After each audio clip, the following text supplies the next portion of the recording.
더불어민주당이 천정배 국민의당 공동대표 맞상대로 영입인사인 양향자 전 삼성전자 상무를 전략 공천했습니다. 광주 서구울 선거구가 단숨에 관심 선거구가 됐습니다. 반짝 꽃샘추위가 기승을 부린 하루였습니다. 한방눈에 칼바람까지 불면서 종일 이어진 차가운 날씨는 내일까지 계속되겠습니다. 3.1절을 맞아 태극기에 얽힌 항일 투쟁의 역사를 살펴볼 수 있는 전시가 열리고 있습니다. 미공개 사진과 희귀 사진들이 함께 공개됐습니다. 대학 입학 풍경이 바뀌고 있습니다. 딱딱한 행사에서 벗어나 학생들의 소속감을 높이고 진로를 설계하는 기회도 제공하는 실속 입학식이 눈길을 끌고 있습니다. 여러분 안녕하십니까? 더불어민주당이 천정배 공동대표와의 맞대결 상대로 양향자 전 삼성전자 상무를 내세웠습니다. 정치 거물과 신인의 맞대결로도 충분히 관심사인데 두 야당이 자존심을 걸 수밖에 없어서 대결에 더 볼만하게 됐습니다. 윤구선 기자입니다. 더불어민주당이 국민의당 천정배 공동대표를 잡을 대항마로 양향자 전 삼성전자 상무를 내세웠습니다. 육선에 도전하는 정치 거물을 향해서 이제 막 정치에 뛰어든 신인을 전략 공천하는 방식으로 승부수를 띄웠습니다. 양향자 전 상무는 광주 서구울 출마를 선언하면서부터 천 대표를 향해서 대립각을 세웠습니다.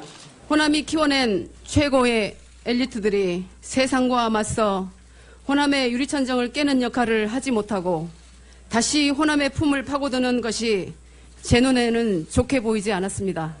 천정배 공동대표는 대응하지 않았습니다. 국민의당 대변인은 더민주의 결정을 두고 이래라 저래라 할 일이 아니라며 무대응 입장을 밝혔습니다. 하지만 서구울 선거구뿐만 아니라 호남 전체 판세에도 영향을 미칠 수 있다는 점에서 양측에 물러설 수 없는 한판 승부가 예상됩니다. 유권자들은 벌써부터 관심을 보이고 있습니다. 호남 지역에서 더 그 선거가 더 재미있어질 것 같고요. 또 우리 유권자 입장에서는 이제 더 또 좋은 후보를. 한편 광주 북구갑 선거구의 전략 공천이 일단 보류된 가운데 강기정 의원은 더민주 공천관리위원회의 비공개 면접에 참여했습니다. MBC 뉴스 윤문수입니다. 더불어민주당이 공천 후보자들을 대상으로 공개 오디션 형태 면접을 실시했습니다. 국민의당은 현역 20% 이상 컷오프 방침을 정해 당내 갈등이 커지고 있습니다. 한신구 기자가 보도합니다. 인터넷으로 생중계된 더민주 광주 서구갑 공천 후보 심사 현장입니다. 후보들이 제한된 시간 안에 출마 동기와 자신의 경쟁력을 부각시키기 위해 전력을 쏟습니다. 광주의 현안 곳곳에 저 박해자의 손이 가지 않은 곳이 없었습니다. 국민들이 위임해준 정치의 힘으로 그들을 보호하고 대신해서 싸워야 할 때입니다. 울먹이는 격한 감정으로 때론 차분한 논리로 자신의 강점 호소에 나선 후보자들의 면면을 심사위원들은 물론 일반 유권자들도 고스란히 살펴볼 수 있습니다. 더민주는 복수 이상 공천 신청을 한 광주 남 12개 선거구 32명의 후보자에 대해서 이 같은 공개 면접을 진행했습니다. 좀 더 좋은 후보를 뽑는 데 있다는 말씀을 드리고 그러한 공천혁명을 이 광주에서 시작하는 데 큰 의미를 두고 있습니다. 공천 쇄신 과정에서 한 발 뒤처진 국민의당은 5단계 고강도 공천안으로 맞불을 놨습니다.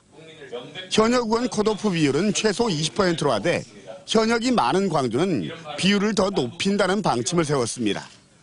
또 도덕성과 혁신성, 본선 경쟁력, 전략 공천 여부 등 3단계를 더 거치도록 했는데 현역 의원은 이 단계를 모두 통과해야 경선을 치를 수 있도록 하겠다는 겁니다. 그러나 지역 현역 의원들이 소속 의원이 적은 현실 여건을 감안해야 한다며 반발하고 있어서 공천 갈등이 폭발할 수도 있다는 전망도 나오고 있습니다. MBC 뉴스 한신구입니다. 3월을 하루 앞두고 꽃샘추위가 기승을 부리고 있습니다. 때 아닌 한방눈이 펑펑 쏟아지기도 했는데요. 김은수 기상캐스터입니다. 흩날리는 강한 눈발에 시야가 온통 휘뿌였습니다. 내일이면 3월이지만 거리 곳곳에는 늦깎이 한방눈이 쉴 새 없이 내립니다. 시민들은 중무장을 하고도 몸을 잔뜩 움츠린 채 빠르게 걸음을 옮기는 모습입니다. 네, 손, 발이 너무 시렵고 콧물도 나고 옷도 많이 껴입었어요. 너무 추운 것 같아요. 햇살이 비추고 있긴 하지만 강한 찬바람 때문에 체감온도는 종일 영하권에 머물었습니다. 개강하면 날씨 풀리는데 그때까지 패딩 입고 다녀야 될 것 같아요. 갑자기 추워져서.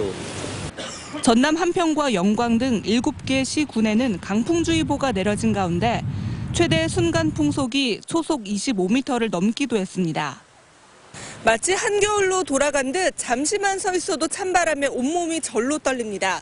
3일절인 내일은 맑은 날씨를 되찾겠지만 꽃샘 추위는 이어지겠습니다. 내일 외출하신다면 옷차림 든든히 하셔야겠습니다. 내일 광주의 아침 기온이 영하 4도 등 전남이 영하 8도에서 영하 1도로 오늘보다 2도에서 6도가량 낮겠습니다. 한낮에는 광주가 5도에 머무는 등 오늘보다 3, 4도 더 오르겠습니다. 모레부터는 기온이 점차 오르면서 추위가 풀리겠습니다. 특히 주 후반에는 광주의 낮 기온이 17도까지 크게 오르면서 완연한 봄 기운을 느낄 수 있을 것으로 보입니다. MBC 뉴스 김은수입니다. 내일은 3.1절이죠. 3.1절을 맞아 태극기 얽힌 항일투쟁의 역사를 볼 수 있는 전시가 열리고 있습니다. 미공개 사진과 희귀 사진도 공개된다니 한번 둘러보셔도 좋을 것 같습니다. 김인정 기자가 다녀왔습니다. 친일파와 일본군을 암살하는 거사전. 태극기 앞에서 사진을 남기는 영화 암살의 주인공들. 일본 천황이 참석한 관병식에 폭탄을 투척하는 거사에 앞서 이봉창 의사도 영화 속 한 장면처럼 태극기 앞에서 사진을 남겼습니다. 독일 함부르크에서 입수된 것으로 국내에서는 처음으로 공개됐습니다. 국내에는 사실 이봉창 의사가 태극기에 함께 찍은 사진이 없었다는 사실을 저희가 알게 됐습니다. 그래서 이번 행사를 통해 가지고 저희가 추측으로 공개를 하는 어떤 그런. 이렇게 대한민국 근현대사 곳곳에서 중요한 배경이 됐던 태극기가 이번 전시에서는 주인공이 됐습니다. 김구 선생의 친필이 적힌 태극기부터 굳세게 싸우자는 광복군의 육성이 서린 듯한 태극기까지, 또 국가 행사에 등장하는 태극기 사진 중 가장 오래된 고종 황제 행차에 함께한 태극기 등 110여 점의 사진이 진열됐습니다. 자라나는 어린 세대들에게 태극기를 통해서 나라 사랑 정신이 무엇인가를 좀 가르쳐주고 싶었고요. 태극기에 얽힌 가슴 아픈 항일 투쟁의 역사를 한눈에 볼 수 있는 이번 전시는 오는 7일까지 8회 동안 광주시청 1층 로비에서 열립니다. MBC 뉴스 김인정입니다. 새 출발을 알리는 대학 입학식이 딱딱한 행사를 벗어나 뜻깊고 알찬 모습으로 거듭나고 있습니다. 대학들은 학생들의 자긍심과 소속감을 높이기 위해 안간힘을 쓰고 있습니다. 이계상 기자입니다. 국제수영장에서 다이빙 선수들이 짜릿한 묘기를 선보입니다. 올해 갓 입학한 신입생들이 힘찬 박수와 함성으로 화답하고 있습니다. 남부대학교가 국제대회를 치른 경험을 학생들에게 알리고 자긍심도 높여주기 위해서 수영장 안에서 색다른 입학식을 진행했습니다. 이렇게 큰 수영장에 와서 이렇게 멋진 선수들의 공연을 볼 수 있어서 좋았습니다. 특별한 첫 출발과 함께 학생들은 4년 대학 생활의 각오를 다집니다. 3학년 때부터도 이제 공부만 열심히 한다 생각하는데 이제 자격증을 위해서 열심히 노력할 것 같습니다.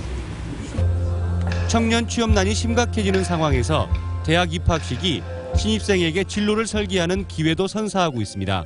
호남대학교는 입학식 이후 10일 동안 명사특강과 학부모 간담회 등을 통해서 학생들에게 미래의 비전을 심어줄 계획입니다. 알짜 스쿨로 이름 지어진 이 프로그램은 발빠른 취업 준비를 통해서 기업들이 요구하는 맞춤형 인재를 육성하기 위해 마련됐습니다. 대학 4년이 그냥 공부만이 아니라 즐겁게, 그렇지만 미래를 준비하는 그러한 시간이 될 걸로 믿습니다. 오는 2018년부터 대학 진학 인원이 20% 넘게 줄어드는 상황에서 대학들은 학생 확보에 사활을 걸 수밖에 없습니다.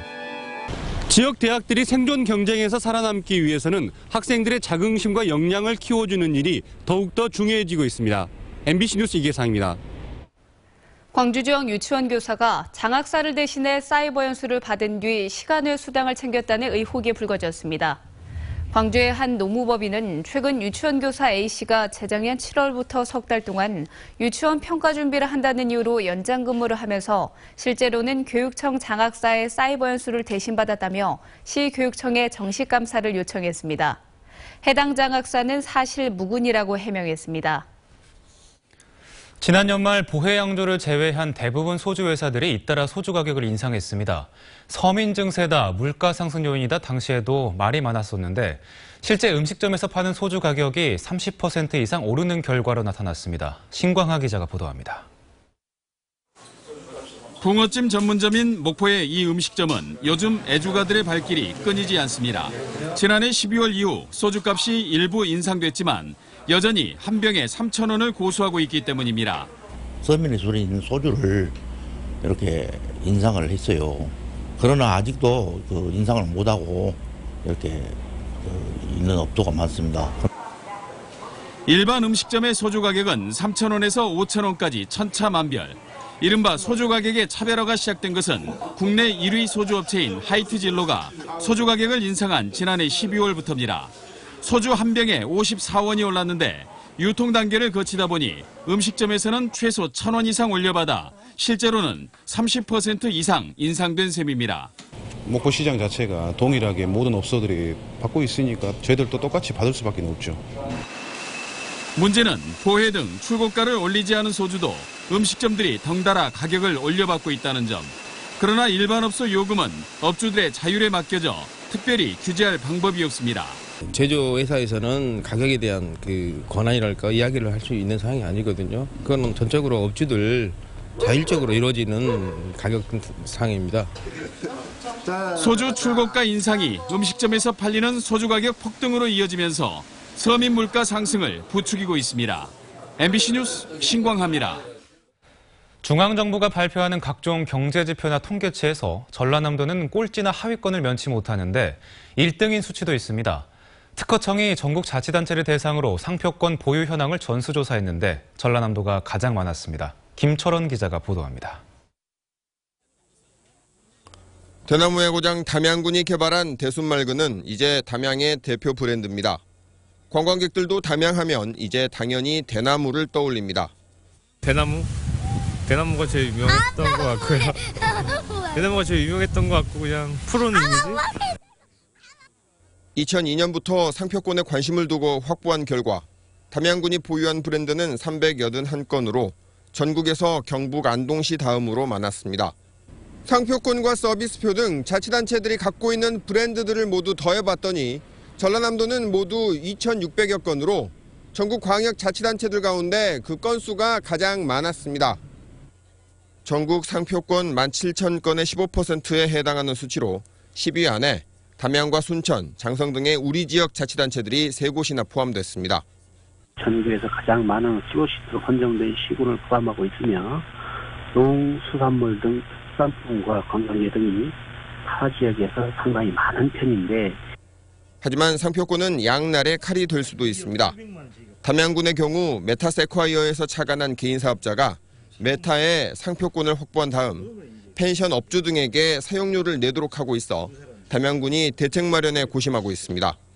담양군 내에서 메타를 이용해서 어떤 지금 경제활동을 하신 분들한테 어떤 내용 증명을 지금 다 발송을 해서 그 본인들한테 사용료를 주고 그 사용하도록. 지역의 지적 재산권을 발굴하고 또 확보하기 위한 자치단체들의 노력이 이어지고 있습니다. MBC 뉴스 김철원입니다.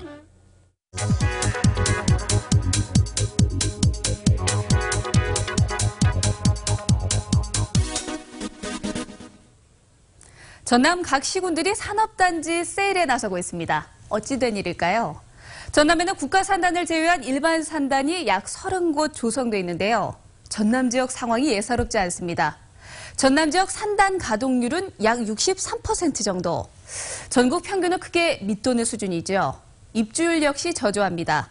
나주 혁신산단과 목포 대양산단 그리고 장흥 바이오산단 등 이 5곳 정도는 분양률이 절반을 채우지 못한 상황. 이러다 보니 지자체마다 산단 입주율을 높이기 위한 대책들을 쏟아내고 있습니다.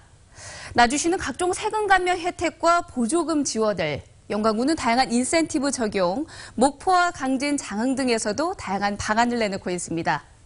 오랜 경기 불황 속 이들 대책이 효과를 거둘지는 미지수입니다. 지역경제 활성화를 기대하며 막대한 예산을 들여 앞다퉈 조성한 산업단지가 이제는 애물단지로 전락해 있습니다. 지금까지 카드뉴스였습니다.